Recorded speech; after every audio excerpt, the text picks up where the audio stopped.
The Yemeni army has unveiled a series of maritime attacks against commercial vessels for violating the country's ban on entering ports in the occupied Palestine. The armed forces have targeted the vessel Transworld Navigator for a second time in the Red Sea using a drone boat. The Yemeni military has also successfully struck the ship Salt Sequoia in the Indian Ocean with winged missiles.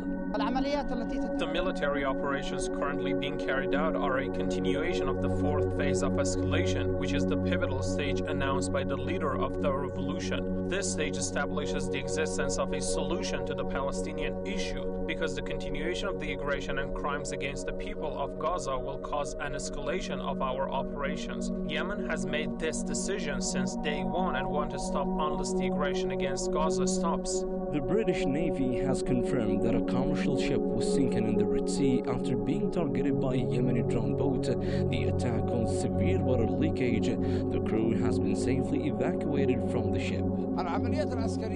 It is clear that military operations are constantly increasing in response to Israel's continued crimes against our brothers in Palestine. We thank God that our operations are successful, even though our capabilities cannot be compared to the enemy's aircraft and advanced technology.